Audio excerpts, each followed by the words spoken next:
Hello, this is Delisa Fields with Student Discipline and Behavior Support. I am a trainer and quality coordinator for the department, and I'm here to present to you one of our SEL starters, which is a series that I have developed that are designed to be of help to our school staff, school-based staff, and also those working in our short-term suspension sites or whichever capacity that you are assigned to, but that will help you to formulate productive, beneficial, and meaningful SEL groups. So we're going to get started. This video topic is being presented on resilience. And so keep in mind that these videos, these starters, these templates can also be used in conjunction with the Caring Schools curriculum. So it is highly adaptable, and I certainly encourage you to personalize it, customize it, and own it, make it beneficial and suitable for you. So we're talking about resilience. So in terms of facilitating your SEL group using the theme of resilience, which is a topic that it is trending for very obvious reasons across the district. And so this is one using some current trends that we see occurring in the news, in our community, in our nation at large that you can use to generate and facilitate some really good, meaningful discussion with your group, with your students.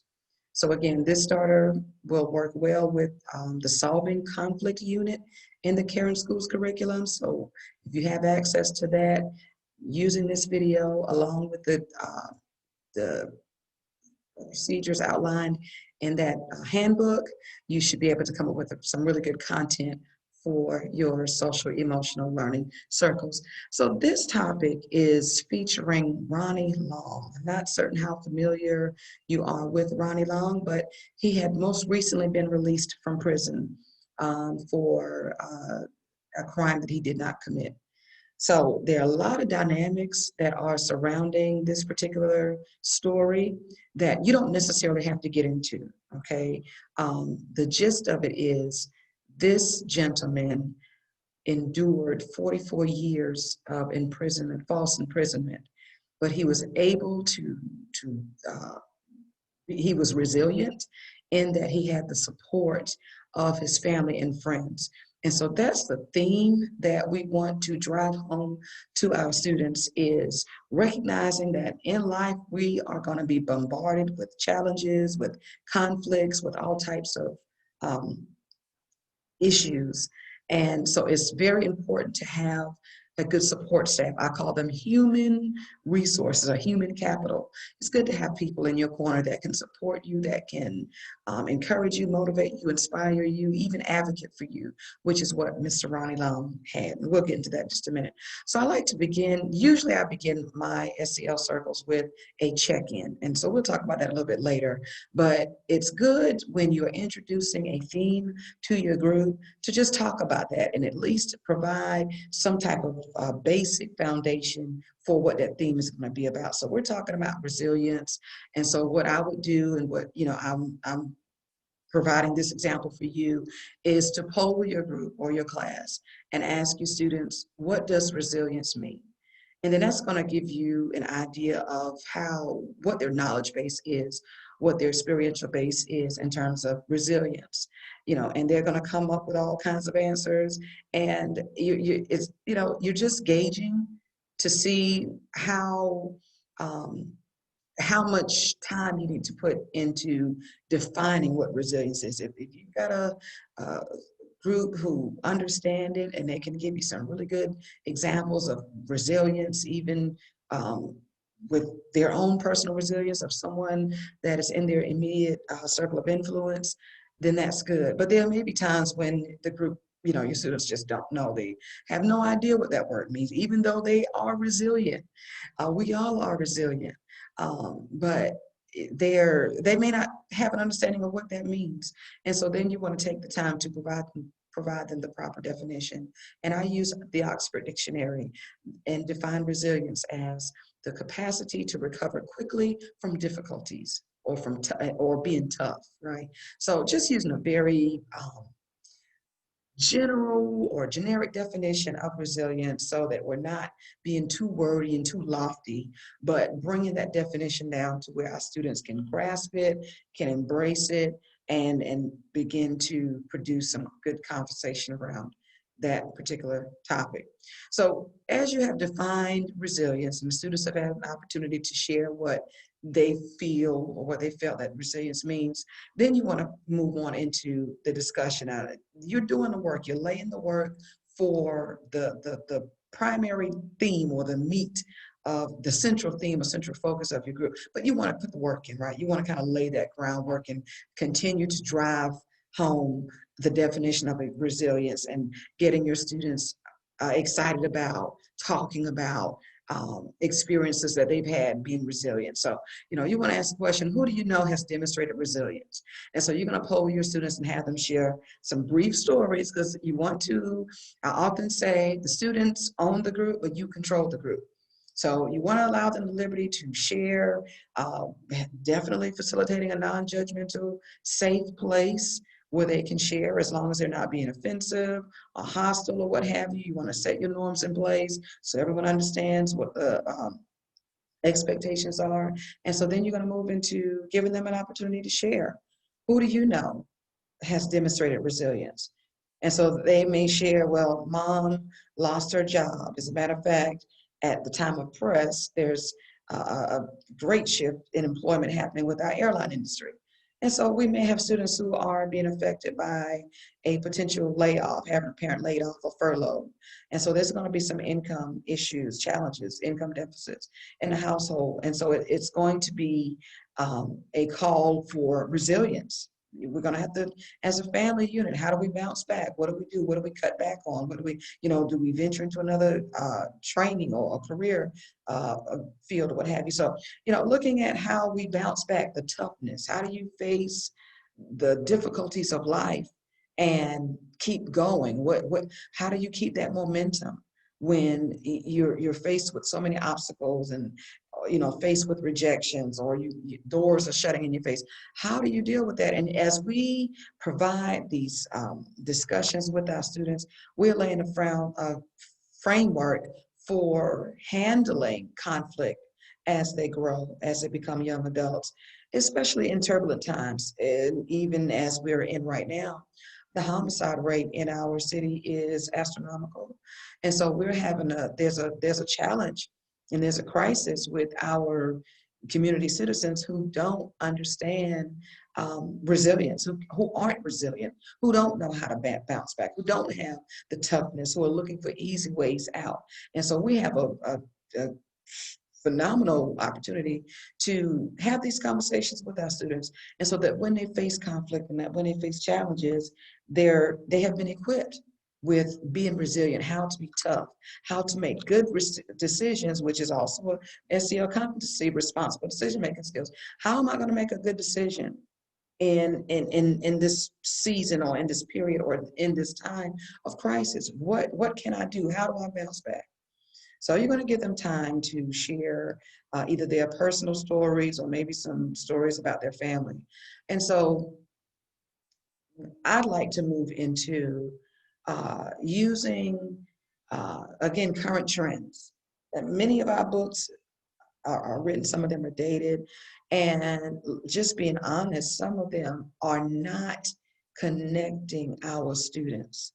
So it's our job as we put that work in, as we're devising and developing lesson plans for our social emotional learning groups, it's our job to create lesson plans for our groups that are going to be informative, that are going to be insightful, but that are going to also be engaging. We want our students engaged. We don't want them to just show up for group and go through the motions and walk away from it, having not developed that skill, having not married the theme that we're sharing for that particular group. So, we want to put the work in and we want to think, we want to expand our own horizons and use as much creative liberty as you possibly can to, drive home the importance of resilience.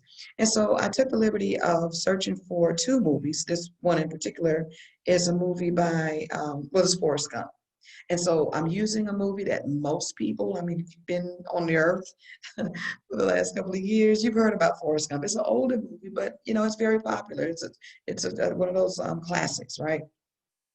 And so, but within that movie, there are so many examples that we can use that demonstrates resilience with Forrest Gump, right? And so he had all of these challenges. And so what I've done is just, made a list of questions, and I only placed two here, but you follow what I'm saying. You just, as you think about movies that you watched, or some I've got colleagues, Mr. David Spellman is really strong with music lyrics and finding lyrics that are speaking to particular SEL themes. And that's a really strong skill set that he has. But in terms of movies, we're looking at Forrest Gump. What were some of the obstacles Forrest Gump had to overcome? And so you're just going to allow your students to share, well, he was a cripple, or, he was socially awkward. I mean, of course, these may not be words that they use, but just saying they're going to throw some things out at you, and it's going to be a phenomenal opportunity for you to talk about resilience. Well, what did he do to overcome them? How did he handle those challenges? Who were his support network? What were some of the things that he overcame? How long did it take him to do that? How did he feel about it? So you're going to build really good content around a movie like Forrest Gump that demonstrates resilience. A young man who had numerous challenges in life, physical challenges, seems like he has some mental challenges. And I'm not, I'm just saying in terms of the way he portrayed himself, but he overcame them. He overcame them. And look at the people that he impacted on his journey.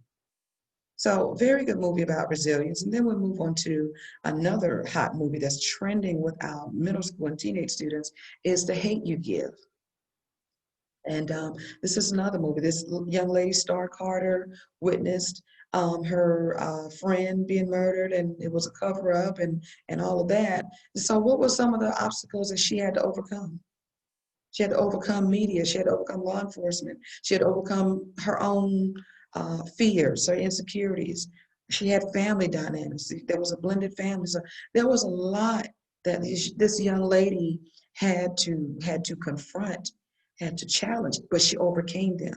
And was she alone? Did other people join her in her movement? And what were the results of it? Who benefited from Star Carter's resilience? So you don't have to choose any of these movies. I mean, you can choose what works for you, a TV show, like I said, some music, something trending in the news, which is where we're going in just a little bit, or something that happened in the school, something that happened with a staff member or a student.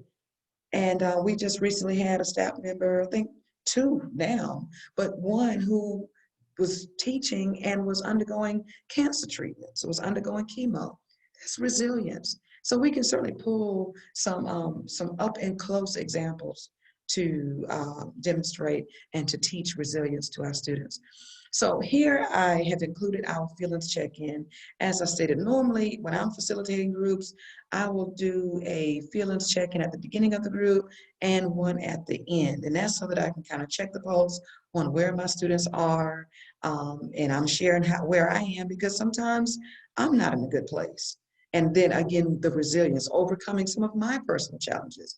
And in generating or in demonstrating transparency, you can also build relationships. You can teach relationship skills and share, just being transparent.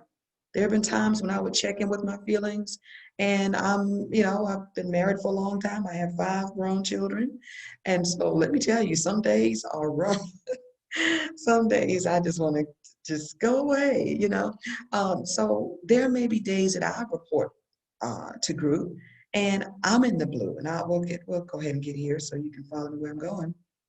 But there may be days when I'm in the blue. I'll greet the group and I'll say, good morning. My name is Mrs. Fields. Today I am disappointed. And then I'll share why because I don't just leave that as a cliffhanger, but I will share. I am disappointed because my daughter didn't do well on her exam. And we had high expectations. We studied with her, we provided resources, and she didn't do well. So I'm disappointed. And I mean, that's just an example. But I won't say, good morning, I'm Mrs. Fields, I'm disappointed. Johnny, introduce yourself and tell us how you feel. Because I don't want to convey to my students that I'm disappointed in them.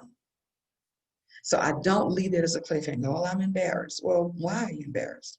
Well, I'm peaceful. What's making you peaceful? Well, I'm nervous. Why are you nervous? So it's not enough to ask how you're feeling, but you can also probe that a little bit further and say, well, why do you feel that way? And so you're helping to develop that emotional intelligence to express, I am feeling disappointed because, and it's a real thing. Feelings are feelings. They're always true to you. We don't have to agree with them, but as members of the community, we respect that. And so when I'm transparent with my students and I'm sharing with them that Ms. Fields is disappointed because her daughter didn't do well. So if they see that I'm just kind of quiet or a little withdrawn, they understand that Ms. Fields is feeling disappointed and it has nothing to do with me. And so as I've been transparent in my feelings check-in, they realize, okay, Ms. Fields, because our students need to know that we feel. They need to know that we feel. They need to know that we hurt. They need to know that we are not these Superman adults who, who are insensitive. They need to know that we're feeling. They need to know when we're frustrated. I'm frustrated because I was locked out of the building this morning and I ended up being late for a meeting or what have you. And the way that you articulate that helps them when you model that. I was overwhelmed because I've got 5 meetings and 3 SEL groups, and I've got a plumber coming in when I get home. Well, actually, I've got painters. But anyway, I'm overwhelmed. I just feel like I've got too much going on. And so you're helping to model that when they feel that way, they can reach back to that memory bank and say, man, I remember when Miss Fields was feeling overwhelmed and she expressed it. But it didn't hurt me, right? Like the way that I was feeling did not hurt my students. I took a responsibility. I shared with you how I'm feeling, but I'm also taking responsibility and I'm not going to harm you, even though I'm in red or I'm in blue. I'm not going to be harmful to you. I'm disappointed, but I won't harm you. You're safe around me. I'm going to work through my negative place, but you're safe. I won't hurt you. I won't offend you. I won't judge you or mistreat you. I'm going to work on my feelings, but I'm also going to be here to support you. So a great way to demonstrate emotional intelligence. So you're going to find this feelings chart divided into 4 quadrants.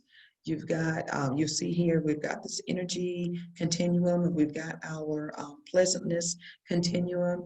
And so let's begin here. I just love to begin the bottom left. So here we have the blue. We're low energy, low pleasantness. And so you've got all of these emotions here. You have the emojis that can help our students to identify, because you'd be amazed, many of our students don't know how to express how they feel. And so these emojis, which is one of our favorite mood meters or feelings charts, and if you need one, please don't hesitate to email. I'll be more than happy to provide you with a copy of it. And then we have here in the red, high energy, low pleasantness. So here we have students who could quite possibly be in crisis. So we want to pay attention to that. Okay. And so over here to the green, you have low energy still, but high pleasantness. So I'm not in a real good place, but I'm okay. I'm managing. I'm glad, I'm satisfied, I'm loving, I'm peaceful, I'm relaxed. And then you have our yellow people who demonstrate high energy and high pleasantness. They're the kinds of people that you want to be around when you're feeling disappointed, because they're going to do something that's going to make you smile or make you laugh or make you feel good about yourself. Okay. And so we never judge our students based upon how they're feeling. For example, one student may say, I feel grouchy. But what do you mean you feel grouchy? You're alive, aren't you? You don't have any bills, you don't have any kids. What do you mean you're grouchy? What can you be grouchy about? So we don't ever want to make them feel uncomfortable when they're sharing their feelings. We don't ever want to be condescending. Well, everybody else is in yellow. What's wrong with you? Coming in here depressed, bringing the whole classroom climate down, and you don't want to do that. right? So you want to be supportive. And so another reason for tapping into or connecting with our students' feelings is so that we'll know how to better support. We'll know how to support. If we have a student, I'm frustrated, then I'm not going to expect a lot from you in terms of maybe participating or sharing or what have you.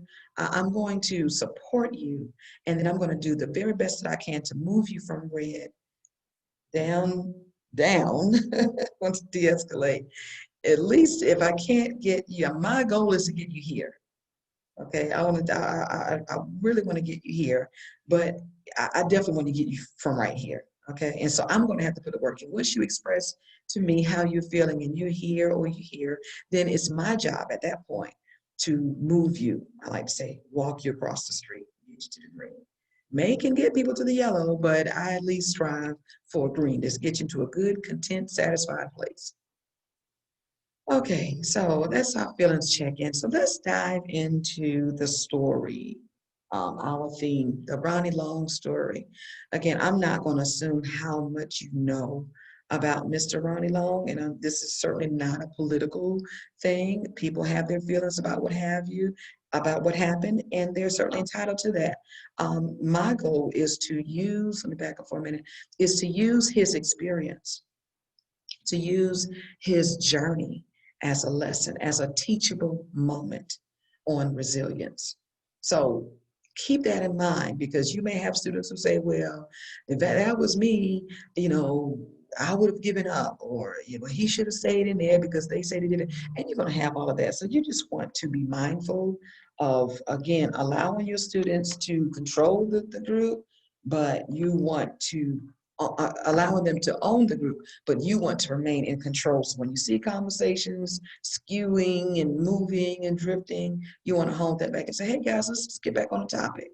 Let's real, and you'll have to do, come on, let's get back in, because they'll take these rabbit trails, and those rabbit trails will take you all over the place, and you'll end up so far away from your topic, and won't and you'll lose that opportunity to teach this very important social skill.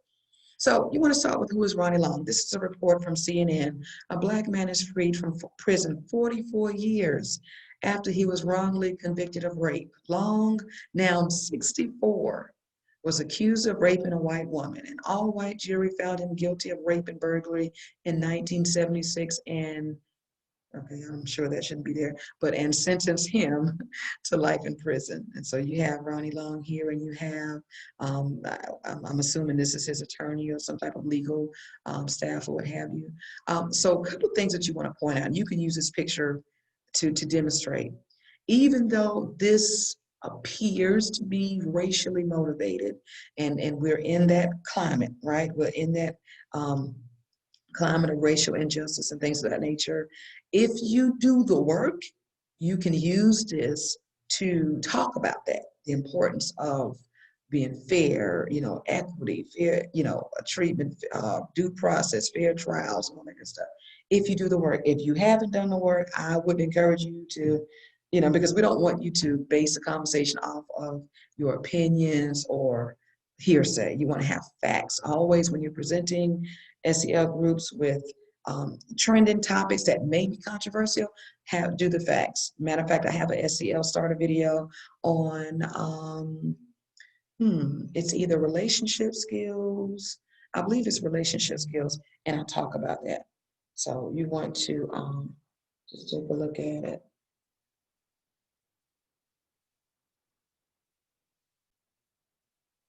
So you want to, and I had to pause for a moment, sorry about that.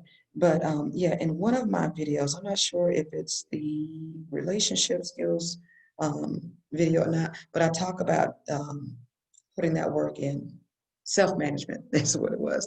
It's a self-management video that I created, and it features Chadwick Boseman.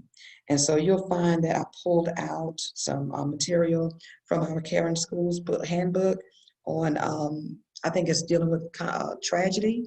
And so you'll find that the Karen Schools community curriculum, rather, it encourages you to do that work, to look at the facts. If you're going to use trending topics or what have you, to do the work and bring only facts to your groups. We don't want speculation because we don't want to give our students the wrong impression. We don't want to give them the wrong impression. So I would, just do a brief conversation because I would want to dispel any thoughts of even though Mr. Ronnie Long was convicted of an all-white jury or what have you, he's not prejudiced. He's not angry at white people. That's not his thing. And I'm going to confirm that in just a little bit for you, but I want to show you here that he still maintains a relationship with um, with with uh, with whites. So this was not, at least as far as he's concerned. And again, we're talking about resilience, that just because you've had a bad, and we see this, right? We've got the Karens out here and all different acts of interesting acts that are trending on social media, but not to assume that every white person is the same or that every black person is the same, right? I mean, that's just wrong to do that. And so this would be a really good place to plug in. We talk about inclusivity, we talk about diversity. And so we're just talking about equal and fair treatment of all people, regardless of the color of their skin. And so you see that they're embraced. So there's nothing here that would, that would speak to some type of hostility toward whites or blacks or anything of that nature. Okay, so that's a good point that you can use. You can use pictures if you don't feel comfortable, as I share with you with Forrest Gump and with The Hate U Give. You can also use pictures and base and generate conversation from there. So here's a clip. It's about a 5-minute clip that's going to give you some background information on Mr. Ronnie Long. So let's look at who else was supporting him.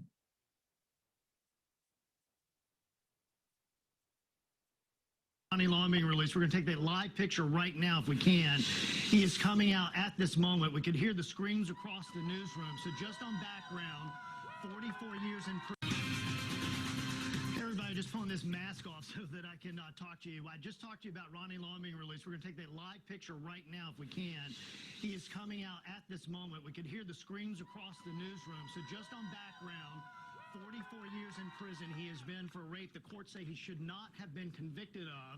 He's now free. Ronnie Long standing there. That is his wife, who he met while he was in prison. This is outside Albemarle Correctional Institution. Ronnie Long in the black hat there with the red around the top, a red tie, wearing a suit as he comes out of prison with his bag of belongings he's collected for 44 years. The higher court, the Fourth Circuit Court of Appeals in Richmond earlier this week, said that his constitutional rights have been violated. It was then sent down to the lower court to determine his guilt or innocence. But at that point, the Attorney General's office stepped in and said, you know what, let's just expedite this and get him out. They did that yesterday. Today, he is out.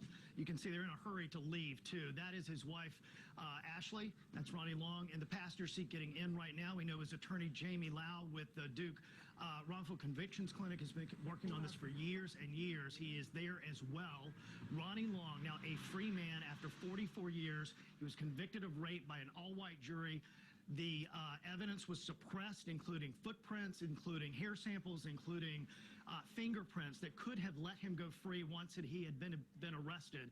Again, Ronnie Long, a free man. We'll continue to follow this throughout the night and in our following newscast. But there goes the car as they leave Albemarle Correctional Institution right now after 44 years, guys. All right. So we see that this was a highly watched, highly televised release for Mr. Ronnie Long. But a couple things that I wanted to show, as I indicated in the previous slide, with regard to his relationship with white people. He married a white woman. So this dispels the myth that just because you've had an unpleasant experience with someone of a different race does not mean that all people of that race are, unpleasant people. And so that would be a really good way to plug in dealing with racial harmony, tolerance, and things of that level.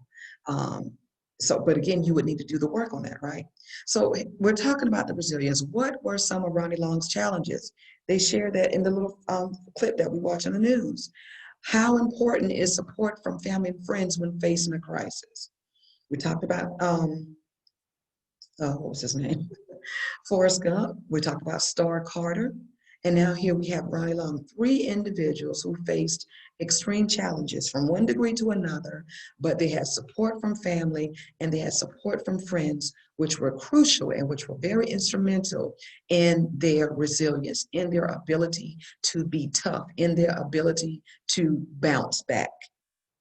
What motivated him, talking about Ronnie Long, to keep fighting for justice? Well, the news reporter said he had an attorney from the Duke Law Center, and of course, he had his wife, Ashley, and many other family members who continue to support him.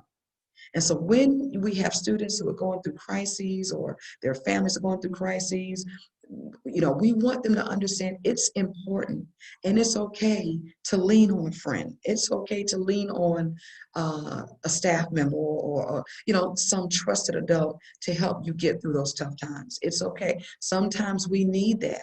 We're leaning on the strength of someone else to get us through, some very challenging times, our human capital. And so what I would like and what I have done is I would even ask, who are the trusted individuals in your life?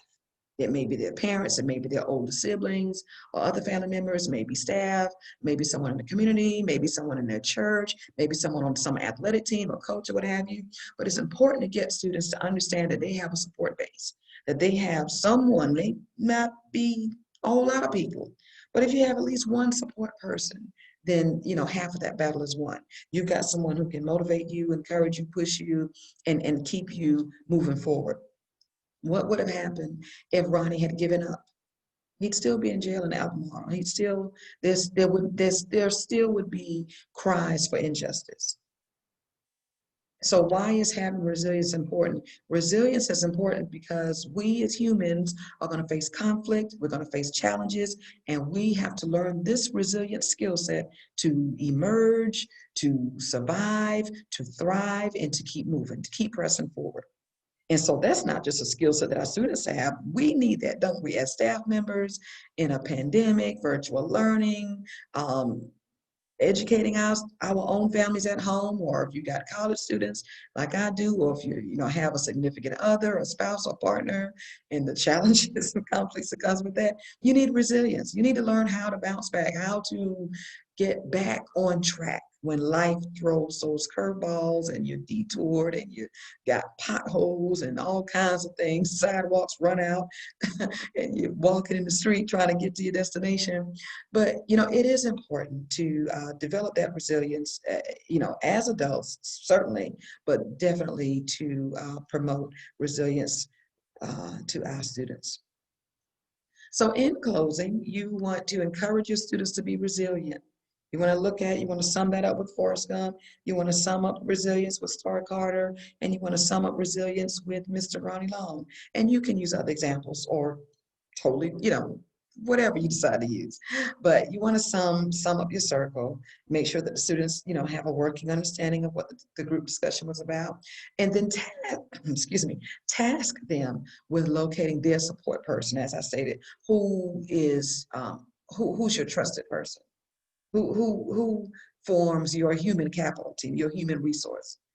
And so you're going to task them with locating their support persons and with tackling their challenges. What are you being challenged with right now? What is your conflict? What is going on with you? Who can help you? And let them know that it's okay to need help. And then we have the gentleman here, I think this is from the water board, which that could have been, you can use that too, right? Adam Sandler certainly had his issues with challenges and so forth, especially with his mom. But at any rate, you can do it. You can do it. Ronnie Long did it. Forrest Gump did it. Star Carter did it. You are doing it. I'm doing it. We're doing it. And so it is. We were made and we were built with the ability to be resilient. We just need to hone in on it and find that place within us and do it, right? You can do it. So you want to check out with your feelings. Again, this is very important because you don't want to dismiss your group with a student who is, in these negative emotional places. Some of them may be, saying, well, wow, I'm happy for him. Hi, my name is Johnny. And after having this group about resilience, I feel cheerful. I'm happy that Mr. Long is home with his wife and family. You may have another student. Hi, my name is Renee, and I feel satisfied that justice was served. And you may have another student. My name is Ben, and I feel disappointed that the justice service system um, defrauded. Well, I'm sure they won't use that word, but that they convicted him for something he didn't do. I'm disappointed in the legal system. And then you may have a student say, "Well, I'm angry because my dad is in jail for something he didn't do, or my mom, my brother." And so, guess what? That's a student. You want to acknowledge, well, thank you, Jane, for sharing that you're angry. And then you want to dismiss the group and hold Jane back. Maybe even Ben, because Ben is feeling disappointed. So you don't want him to, pick up a cause against law enforcement. That can happen, right? That's the thing. But definitely Jane, she's angry, and you don't want to send her back to class to try to finish her math, and she's angry, and this discussion has triggered things. So what do? You're going to pull her to the side, and you're going to extend SEL with her and say, "Come on, Jane, let's talk about this." Okay? And give her that time to work through and process her feelings and walk her across the street, right? Get her to the blue, if not to the yellow, but walk her across the street. Don't send your student back to the classroom in red, not even blue, okay? Walk them down.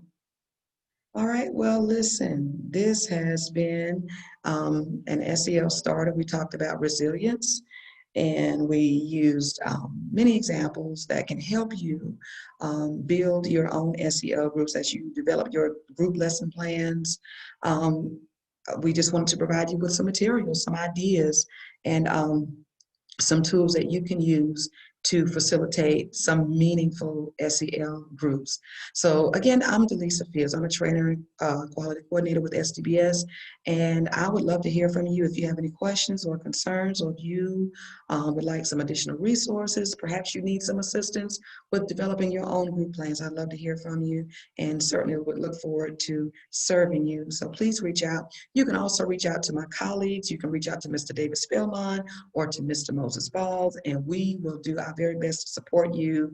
We can come to your schools, we can Zoom, whatever you need, we're here to support. So feel free to reach out and contact us. And before you leave, we would love your input on the material that we're providing to you, to your school, to the work that you do in support of what you do for our students. And so as we continue to develop material that we're housing in Canvas or other places online, we love some support. What are we doing? How are we doing? Yeah, what are we doing? But how are we doing? Is this helpful to you? Do you have any input? Do you have some feedback? Do you have, can you use this material? Is there something else you would like to see? We love your feedback. So if you would use your phone and scan this QR code, and it's going to link you directly to a Google survey. So if you take a few moments and just give us some feedback, we would greatly appreciate it. So in the meanwhile, please stay safe. Know that we appreciate all you do for the district. Please take care. Bye-bye.